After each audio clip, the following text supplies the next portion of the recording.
The Dingers podcast is on the air. I'm your host, Mitch. I'm here with Jeffrey, Kevin, and Ian. We're proud to be part of the On Tap Sports Network, where we deliver the best in Chicago sports news. So go check out ontapsportsnetwork.com. Guys, it has not been a good week in Cubs baseball after losing 2 of 3 to the Braves, which I hate playing the Braves. Then we lose 3 of 4 to the division rival Pirates. And offense has been stagnant. I'll just say boring. It's been like St. Louis boring. And it's been a tough stretch. We faced some pretty good pitching, but it's been a tough stretch. How are you guys feeling? Are we like the season's over, or are we like, no, we just got to ride this out? Where are we at emotionally? Like, I bet that we got to ride it out, and we got to get some people off the IL. Yeah, that's where I'm at. We're second in the league, and players on the injured list. Not a good place to be. Yeah, I'm with Jeff on that. It's a ride out situation. I mean, we ran into some good pitching. I can handle losing the Braves series. I wish we would have split that Pirates series a little bit more than we had talked about this on a previous episode where just like winning series is important for this team, especially like divisional rivals. Like sweeping them would be great, but winning the series is so important, and just fell flat against the Pirates. And when a certain someone is hitting above 100, 17 times in a single game, makes it a little hard. But the offense is a dude. Yeah. The offense, like you said, Mitch, it's just been boring. And that stinks. No other way to put it. It just stinks. And Jeff, you talk about the injuries. Like, yeah, we have now Dansby just came off today, so he's off the IL and been activated, but he was injured. We had Drew Smiley, who was injured, Palencia, Wicks, Brewer, Almonte, Thompson. We just got back Seiya. We just got back Belly, who spent some time on the IL.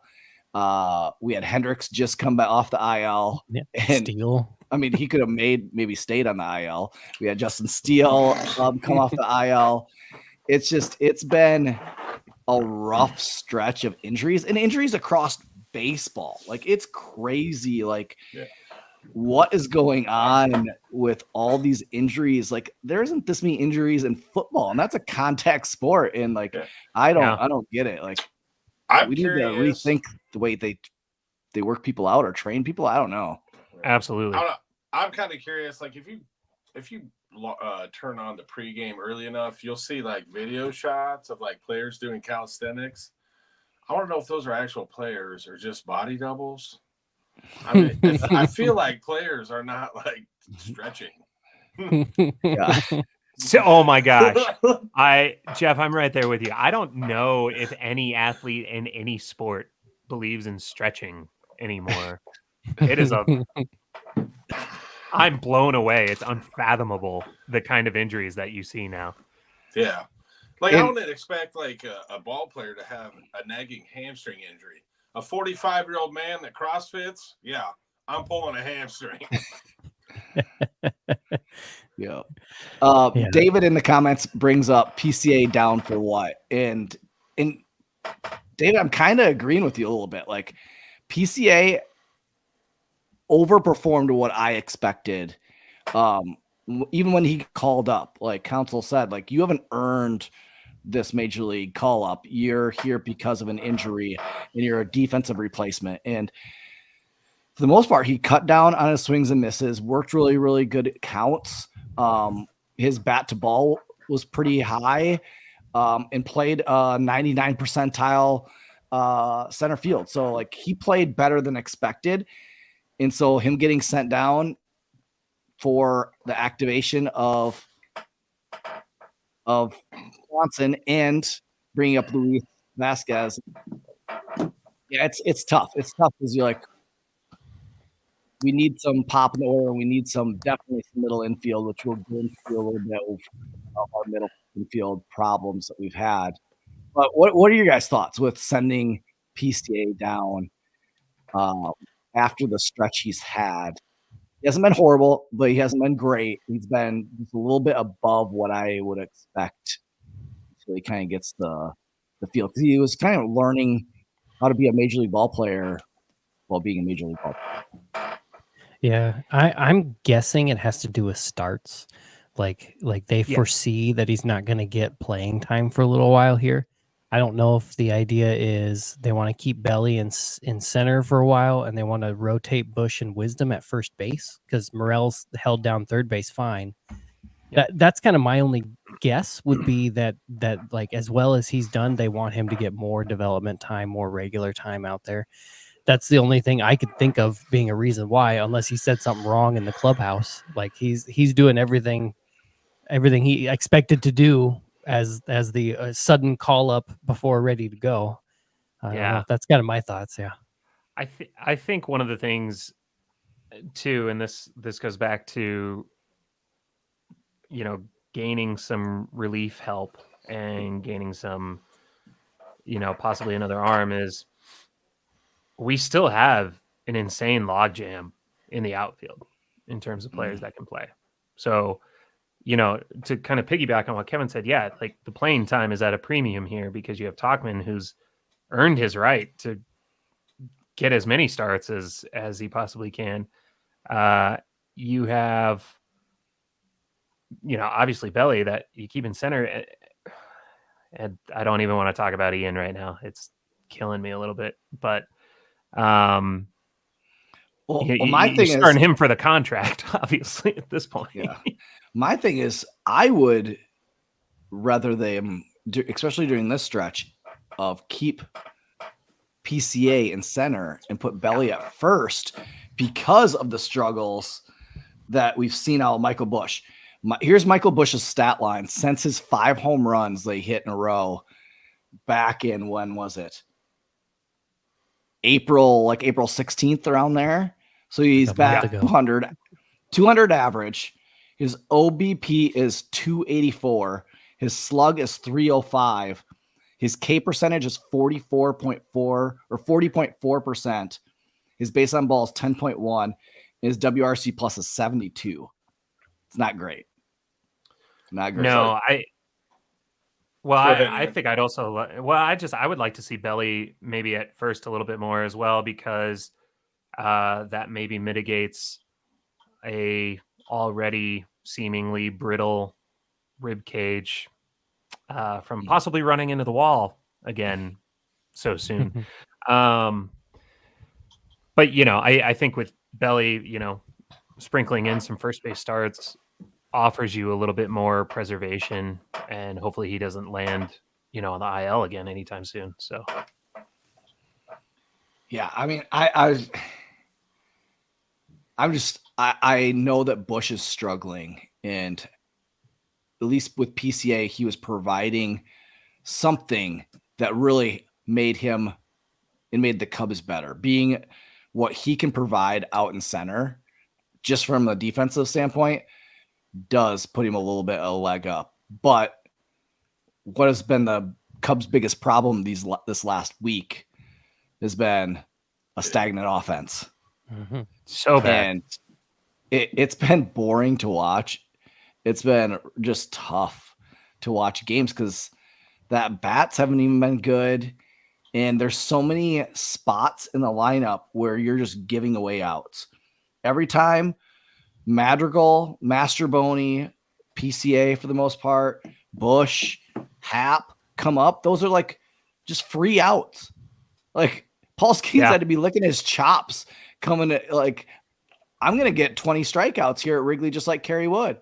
Like, I'm going to like I was a little worried. I was a little concerned. Get out the K signs because it's going to happen with Paul Skeens because, like, dude, he was just mowing him down. And it didn't matter if it was Paul Skeens or if it was whoever. Joe Schmo, like this lineup does not have the pop that would scare any pitchers right now. Right now, the last 2 weeks, it has been, especially because of injuries, but it's been just too many holes in that lineup. So what do we do to solve this? What do we do to fix this? Getting back Dansby has been great, but still, like, I've heard a couple other podcasts talking about that. There's no star. There's no like Matt Olson. There's no like, those good teams have that guy. Those guys have like 8 of them, but there's none of those guys. We may say Belly is our guy, but Belly's still on a prove it contract. Yeah. It's not like the Braves have like 4 guys that are on long-term contracts because they have Acuna and Olsen. They have dudes that like just rake. So what do we do to solve this in the time being? I think you have Belly, obviously as our guy, like you said. Seiya was on his way and then an injury again. So I'm kind of waiting to see how he bounces back. I know he's still pretty fresh off the IL a little bit here. So I think, but like you said, that's only 2 then in theory that we have in terms of star power in the lineup. And beyond that, it's question mark after question mark after question mark, with some players severely regressing and then some showing marginal improvement at best. I outside of hoping some massive help is being developed, which again, I don't see it right now. I mean, this is a question we've been asking ourselves, I think, since 2020.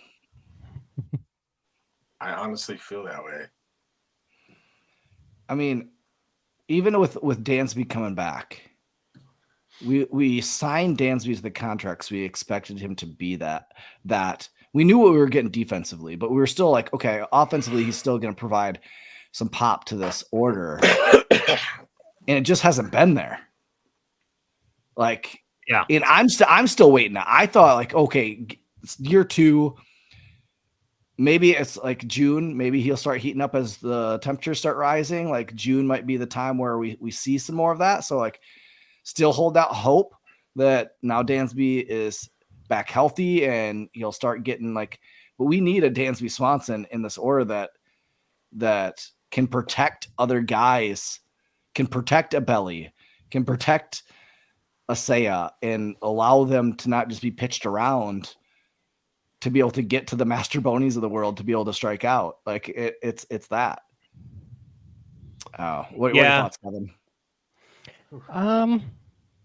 I don't know. It's so hard watching the lineup every day and just, I mean, the catcher position comes up and it's an automatic out anymore. Like, I mean, I think Gomes overproduced so much last year that then when Amaya came up and he was also hitting really well, like it was kind of oh, this is nice. I mean, they released, didn't we have Tucker Barnhart last year for a while?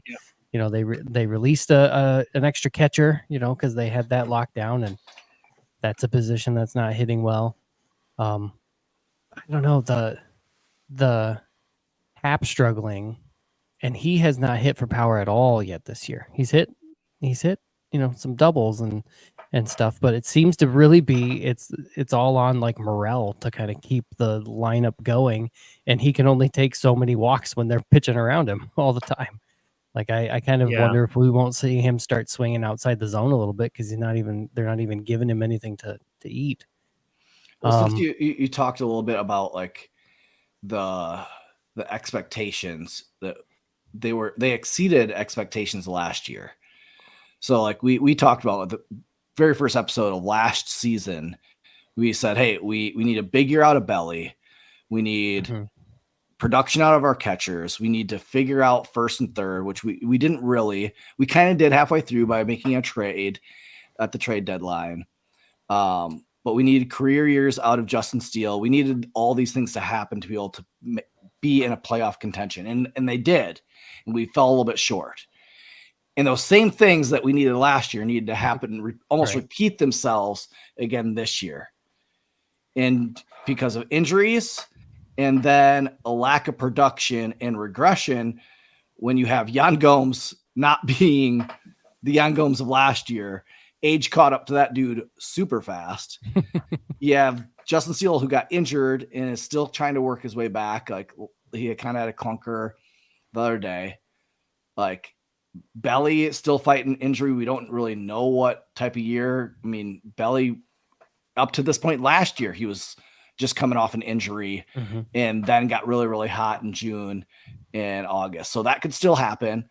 But there's still a lot of things that like need to happen for us to make the playoffs. And the lucky thing is that we're still right there.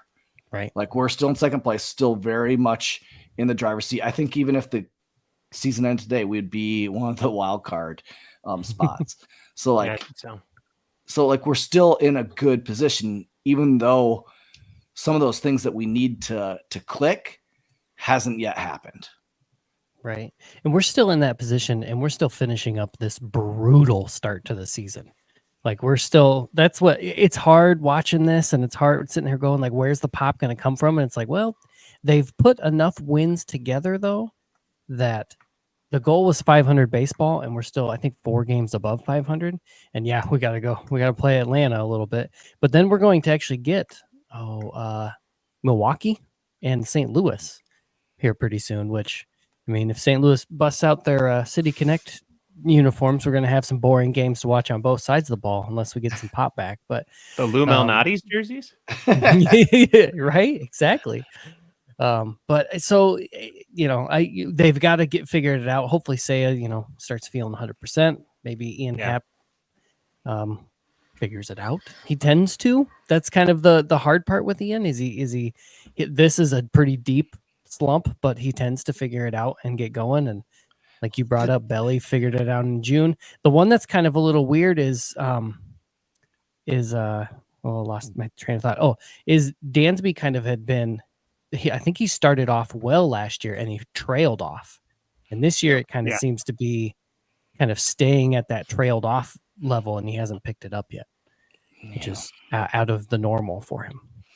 And the thing with Ian Happ is we know that he's a very hot and cold type hitter. He goes through stretches where he gets really, really on. Like towards the end of the season last year, he kind of carried us. Like he was the one who was hot. When do we go to Cincinnati? He needs some Cincinnati He games. does need some Cincinnati games. He definitely. Wait, weren't we just in Pittsburgh? We were Pittsburgh games, man. June 6th, 7th, 8th, 9th. We're at Cincinnati, but that's where he hits the dingers, man. There we go. He goes to Cincinnati. You Yeah, can't but go he to always- Cincinnati without some dingers. He always has a hit against Pittsburgh, and Yeah.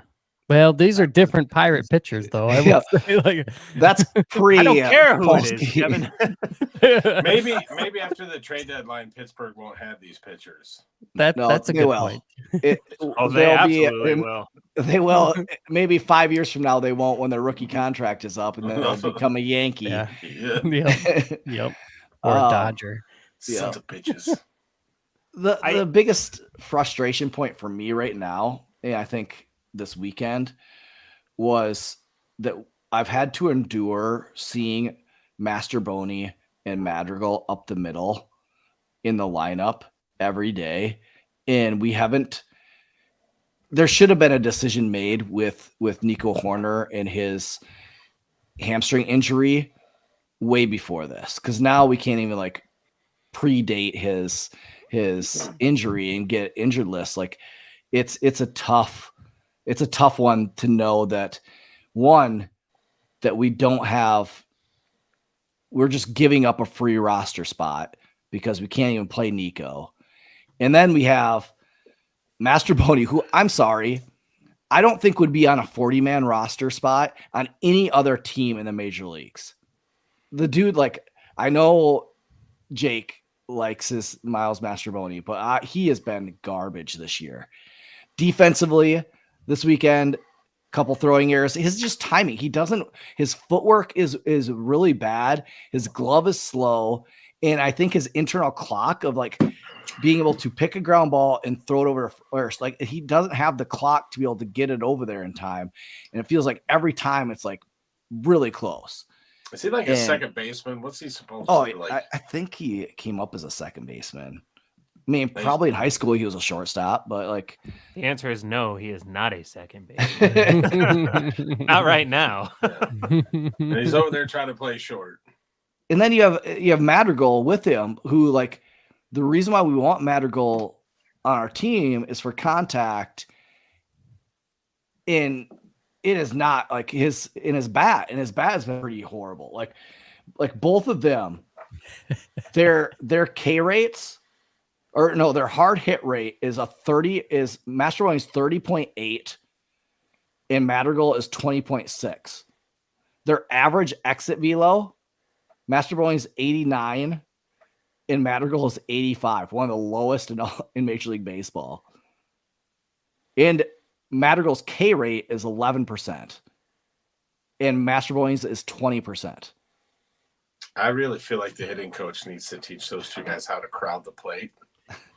To get on first. Scott C. from Iowa chiming in with the joke of the night. Right. Usually these are my comments, but Scott decided to take that one from me tonight. Well done, Scott.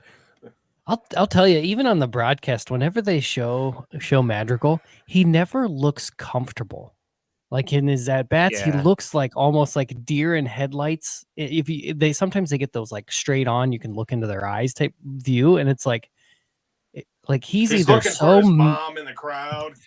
Well, he seems to be so mentally like overthinking almost that then he's not playing well. Like my problem with this too is they both have options, and why is it taking this long to get Luis Vazquez up playing with them playing this bad? And like, I'm sorry, like people just forgot about David Bodie.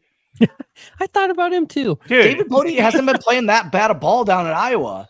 He must have run over somebody's cat. Right? Right? Like, I feel so bad for the guy. Like, how is he not at least worth trying? I like just a little bit to see if it sparks something. Right. It was one of Colorado's finest, by the way, David Bodie, one of Colorado's finest. Nice, nice. I don't know. That's where I'm at with those two. Like, the problem is like they've just been like free outs for Pittsburgh. It was free outs for 4 straight games with those two in the order. Like, yeah. Let's move on and talk a little bit about Kyle Hendricks. No. Who wants I refuse. To pound the nail in the coffin? Well, we can buy an extra large coffin and throw both him and Yan Gomes in there because they've both been the age has caught up to both of them very fast. I said no. I don't want to talk about it. Joey brought up even that Gomes is last in framing right now as well, which is like one of the things he's supposed to be like the best at, and just not great. Biggest pet peeve of Madrigal is when he grabs his helmet when he is running the bases. Yeah, I hate that too. Too big, man. It's gonna fall off. But like, okay, how many more starts would you give Hendricks? None. Starts? I don't think 0. Nope. None. Guys. We're in agreement. Kills me. Especially with Wicks. Wicks is supposed to be coming back here shortly. Yeah.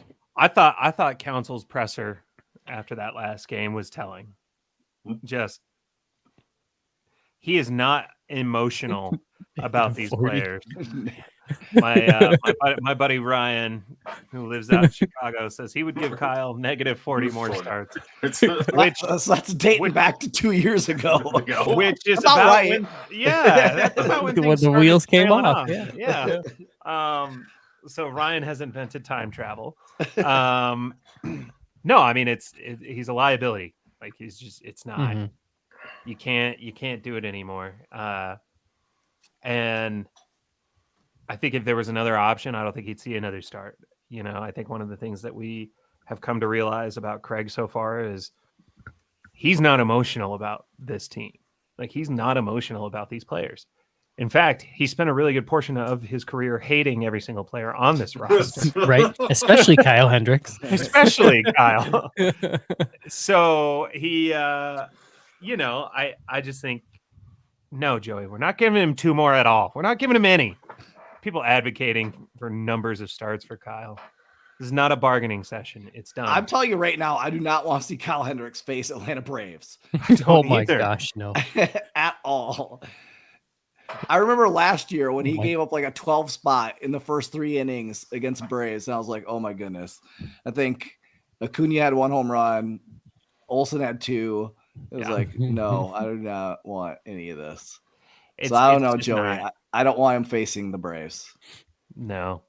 Is he wanting to hedge a bet against that start or what? Like, why would Joey give him 2 more? Taylor T-Mac launched the initial starters for this coming series earlier today. Javier Assad, Justin Steele, Thursday TBD. I'm really nervous about that Thursday TBD. Right. Fangraphs has Kyle Hendricks slated in for that one, but I'm hoping not. I mean, Shoto, it would be with this off day.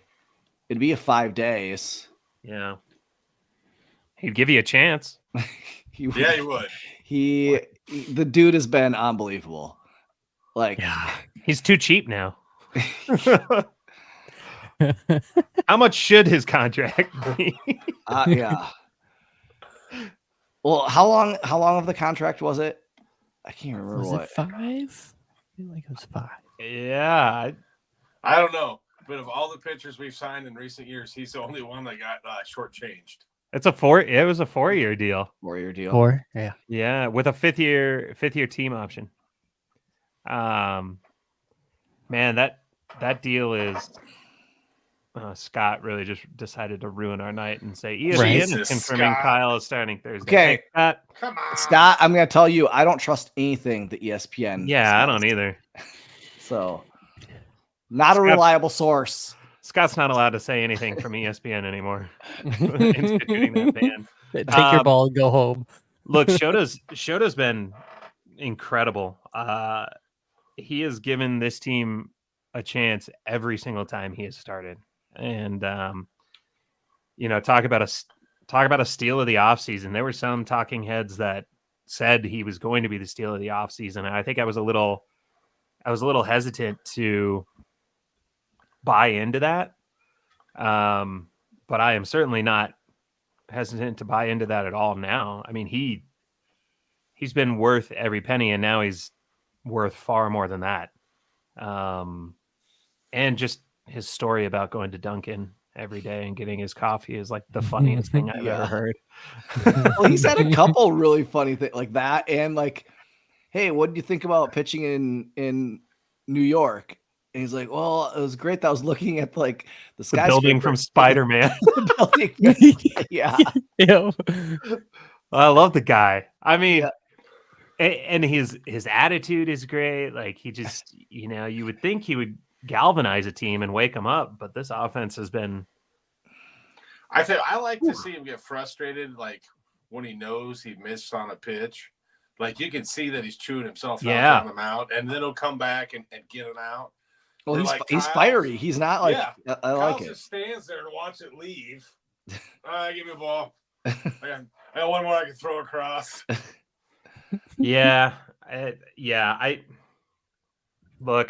Obviously Justin needs a little bit more time to get back into form. His starts have been a little iffy since coming back, but I have confidence that'll round into shape.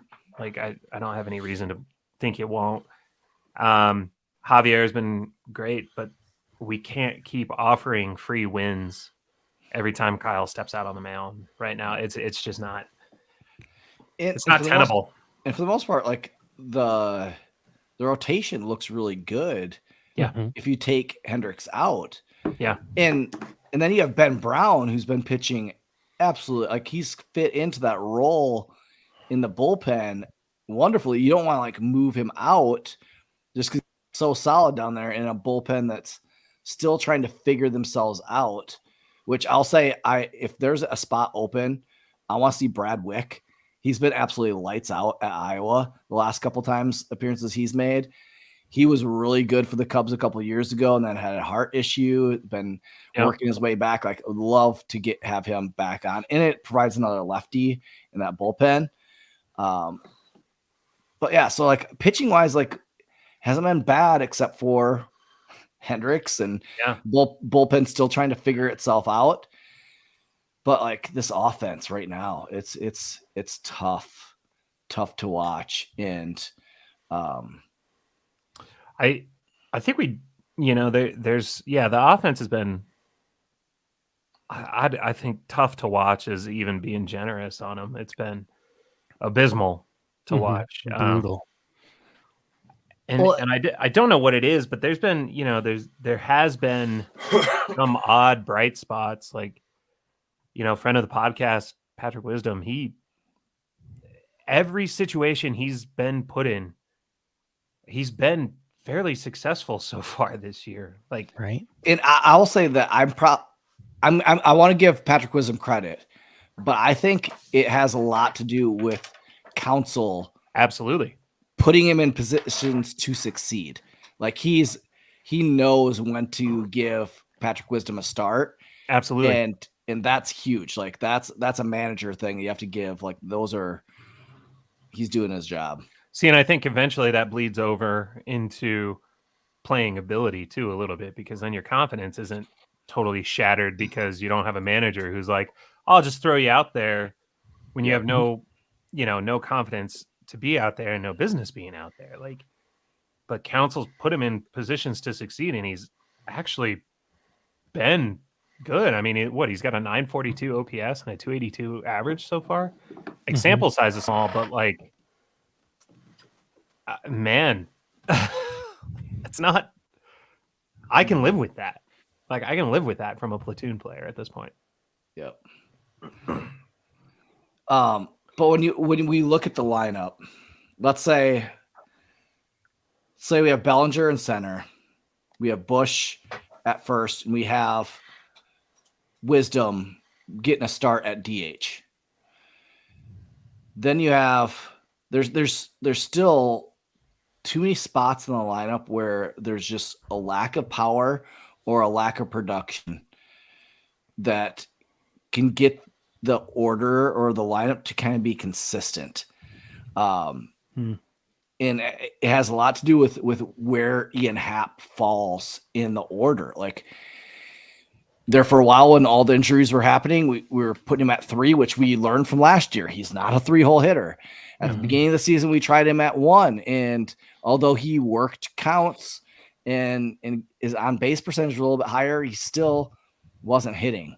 Right. And so that's been the biggest problem is he's had a career that has proven that he can figure it out, but we need Ian Happ to figure it out like now, like right now. Like, we need him to like start clicking, because I really think that he's a big part of the offense being successsul. Like, he has to be. He has to be there, especially for the contract that he's getting paid. Like, we need that. And I want to bring this up because this is giving me my next topic, and Joey's already bringing it up. Yeah. I want Brennen Davis so bad. Like, I will agree. Brennen Davis, I think, has 5 home runs. He's kind of on the Michael Bush getting 5 home runs in 5 games. Like, the dude's been raking down there. I remember 7 in 8 games. Yeah. I remember we interviewed Brennen Davis on the podcast long time years ago. 4 years ago, 3-4 years ago. The dude was a great interview. Like, dude was super cool. I would love to see. Whenever he got to Tennessee, it was his first day in Tennessee. But like, all the injuries that he's gone through, and to still now be like successful and like battling and grinding out down in the minors, when he probably in his head, he was already going to be in the major league. He had it kind of like, and now he's like 3 years back on his timeline. I would love to see him get some shots, and especially with our lineup having up in it, I would have loved to have those 4, 5, 6, 7 home runs up with the Cubs this last week. And so, yeah, it might have translated to a win or two. Mm-hmm. Sure would have. But then who would you send down? I know who I would. Nick Madrigal, because he has options. That's true. And they did, and with He the can take Luis Mastrobuoni with him. Well, Miss Mastrobuoni just went. Yeah, Mastrobuoni just went. And with the Luis Vazquez call up, like there's kind of an odd, like with Dansby getting activated, Vazquez up, and then Mastrobuoni going down, and Pete Crow going down. Like there's an odd in the. Sorry, I lost my train of thought. In the bench, there's an odd spot there's a spot available for an outfielder if you send Madrigal. Yeah. Like it doesn't offset the bench. Yep. In one way or the other. It'd be great to get Davis up there. Love to see it. It's been a great story. I think Scott jinxed Ian Happ. When we had our prediction episode, he shoveled and buried Ian on the prediction episode. Yeah. And that prediction is, Scott, why'd you do that to us? Right? Scott, who do you think will be starting in left field? In the comments, Scott, who do you think will be starting in left field by the end of the season? Trying to remember what he said, because did he put Belly at first and he had PCA and Davis? PCA, David? Yeah, Davis, or was it Casey? Can't remember. It might have been Casey. I think he said Owen Casey. Let's see if he comments up. But is Eric listening? Eric would know. Eric would remember. True. Definitely remember. But going forward, the Cubs next on their schedule do have the Cardinals all away, Cardinals and Brewers away, and then home versus the Reds to finish out this month of May. We're almost there. Like I said a couple weeks ago, because of the balanced schedule, these in-division games, just like we just played with the Pirates, they're that much more important because we don't control our destiny as much in division of beating those teams because we don't play them as much. So these games are huge, especially now that we've just come off 2 series with the Pirates, one where we took 2 of 3, and then we've kind of like split the series so far now with the Pirates. We have to just thump the Cardinals. Yeah. Like that team you should thump. And that's a team that needs to be just taken out and just put down for the season. And we could do that by getting a sweep here. And that would carry momentum into the 4-game set with the Brewers. That'd be fantastic. Yeah, I mean, that's great. I'm with you, Mitch. You have to put the Cardinals. You just put them away, Something that does frustrate me though is I look at this Brewers team, and I do have to kind of tip my cap to them a little bit because they're without Woodruff, without Burns, they're without their closer, they're without their manager. They're still doing the same exact thing that the Brewers have done the last 5 years. And it's frustrating, but at the same time, you have to tip your cap a little bit. I like it. Confirmed Hendricks to throw a home run derby. Yeah. Mitch, was I supposed to feel good about what you said about the Brewers? No, I just I hate saying it, but you kind of have to realize when truth is out there, and it's they just. I know the bench coach took over for Council, and so it's probably a lot of the same language, a lot of the same things being preached over there. It's not somebody totally new coming in. Totally. But they're still winning games, and they're still doing the small things, and hopefully that the reason why we aren't doing the exact same thing that the Brewers are this year is just because of injuries. They haven't had to deal. I mean, they've dealt with Peralta being out as in their bullpen, but they're having on the offensive side deal with the injuries that we've had to deal with. And so hopefully once that starts evening out as the season goes along, and we don't have all these injuries, that we can catch them, make a run. Yeah, I wonder, did the Brewers steal the Cardinals' voodoo magic? You know, for years, the Cardinals were able to pull crap out of their hats, out of their asses, players coming up all over the place, being able to cover for injuries and stuff like that, and they just magically make it happen. And looking at the Brewers' schedule for the last couple of weeks, and it seems to be similar. Like, they seem to be able to just pull this magic out. I mean, they swept St. Louis, and then they beat Pittsburgh 2 out of 3, and then they lost the series versus the Astros, but they just have enough oomph We in didn't them. do that. We won Right. that series. Right? See? Yeah, See? they can suck it. Yeah, I mean that's interesting. I mean, there's some destiny talk that you could throw in there about, like, first it was the Cardinals, now it's the Brewers, and then who's next? At some point, the Reds and the Pirates all have to get their shot at. Right. Their shot at some magic. Yeah. Well, the thing with like the Pirates is they will do this just like they did a couple years ago, where they'll have a whole bunch of young talent and they'll be really good for like 3 or 4 years, and they won't be able to keep all of them. They'll only be able to keep like one, and they'll let some go. And so a lot of these guys are going to be gone. And so the Pirates might be good for the next like 3 or 4 years at the same time that the Cubs are getting good. But like, it's not going to be able to withstand with the Pirates, just because they're not going to spend. I think the Pirates have some Livy Dunn magic working for them right now. 'Cause Right. I had no idea she was dating Paul, and I was like, "What?" That was celebrity Yeah, couples are LSU. not my forte, but that was an impressive. I was like, that kid has confidence, and then it immediately took me to a Moneyball reference where I was like, "Oh, his confidence is sky high." Ugly girlfriend means no confidence. Like, Yep. what? Like, well, Paul has no issues with confidence. Andy's rocking that, 70s stash out there while he's pitching too. Dude, I gotta give him props. That stash is impressive. It It's does like yours, also Ian. help.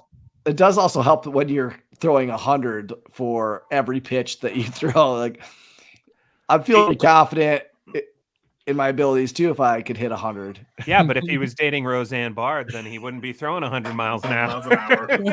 Sure. You see how this goes? Yeah. I It's see how both. it goes. It's both ways, guys. chicken, egg, chicken. What? Yeah. I we just have to survive right now. You know, it's just survival of the fittest at this point. The injuries have been untenable. It's absolutely shocking to see the Cubs transaction page. It's like reading a full edition of the New Yorker.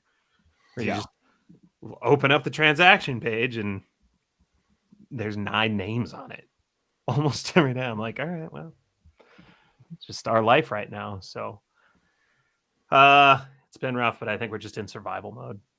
Yep. Well, hopefully we do survive this May, get into August. Jeepers, I'm jumping 2 months. Get to June. Let's skip our summer. Yeah, I know, right? I'm a teacher. We need that summer. Yeah, you need that summer, man. But yeah, like looking to last year, like we started getting hot that was in July, right? Is that when we made our little run right after the All-Star break? Yep. I don't think we can wait that long this year. No. I think as we get guys back from the injured list, we need to get going. And right now we're 26-22. The Brewers are 27-22. So we're only a game and a half back. Our run differential is +8. Brewers run differential is +37. Jesus. The Pirates run differential is -27. St. Louis is -49. And the Reds are -7. And they're 19-28. So like Excellent. it's crazy because the Reds' expected win-loss record should be 23-24, and they're 19-28. Yeah, but wasn't our run differential like Yes. outrageously insane at one point last year, and it just was not translating into anything? Well, and I wonder if we take away the Kyle Hendricks starts from our run differential, how do we stack up then? I don't know. I'll do the math for you. It may not be right, but I'll do it. Plus 47. Yep, there we go. Perfect. Yeah. But I mean, we're right there. So like I'm that series, that 4-game series is gonna be huge with the Brewers coming up. Yes. Yeah. All right. Well, that does it for episode 1. We're at 154. Next week is at 155, Jeff. Is that like a cake episode?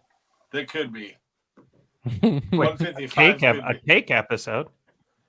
Yeah. Yeah. Do I get to eat cake too? If you buy one. If you get your own. Yeah. I'll get my own. Do I Did have you to miss eat the the whole episode where Jeff ate a whole like Yeah, sheet pan cake? Oh seen no, the I do episode. remember that, and I remember thinking Jeff was an animal. Yep. With diabetes. Look, and then I was like, gosh, Jeff, no wonder you have to work out so much. Right? Someone's like, you He work was- out and walk all the time. How come don't have 6-packs? I'm like, well, I got a cake and cookie problem. All right, so get off my ass. Oof. All right. Well, thanks for listening. Make sure you're checking out Cubs on Tap. There are buddies over at On Tap Sports Network. They do pre and post game some episodes sometimes, as well as like weekly. They do a little bit more.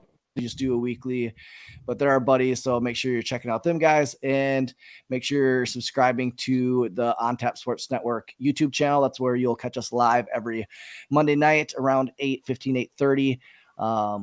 Sometimes we're doing our podcast while the game's going on. So it's great. We get to have like live takes on the game, but thanks for listening, and go Cubs. Go Cubs. Just